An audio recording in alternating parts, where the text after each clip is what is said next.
Évangile de Jésus-Christ selon saint Marc.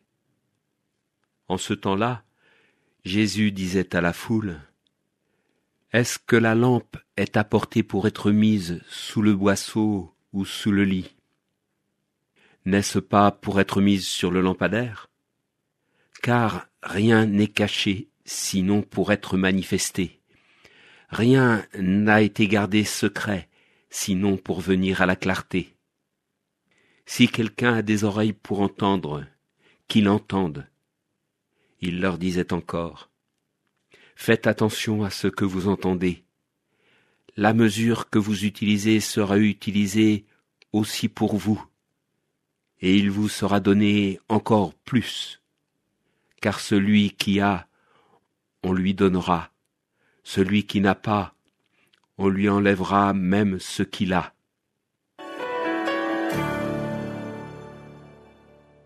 Il n'est jamais simple de parler de sa foi dans notre société française, où l'on n'arrête pas de nous dire qu'il faut cantonner la foi dans le domaine du privé. J'ai été marqué par le témoignage d'une paroissienne qui, au travail, n'a pas osé dire à ses collègues qu'elle avait célébré le baptême de son fils le dimanche précédent, et leur répondait qu'elle avait eu une fête familiale. Ce n'est pas faux.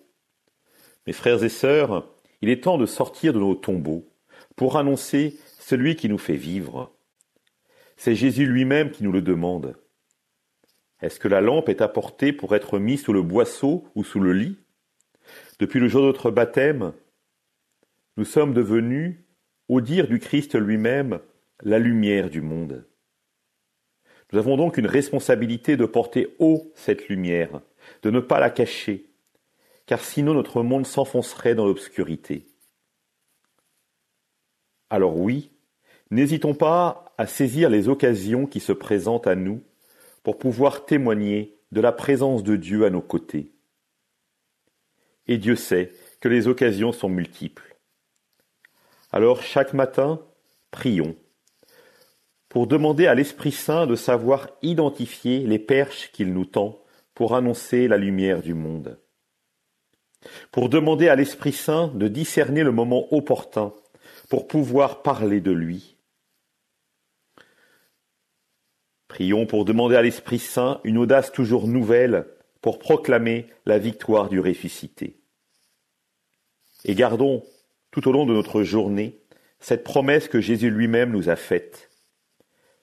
Car ce n'est pas vous qui parlerez, c'est l'Esprit de votre Père qui parlera en vous. Matthieu 10, 20. L'Évangile était commenté par le Père Philippe Girard, curé de la paroisse Saint-Pierre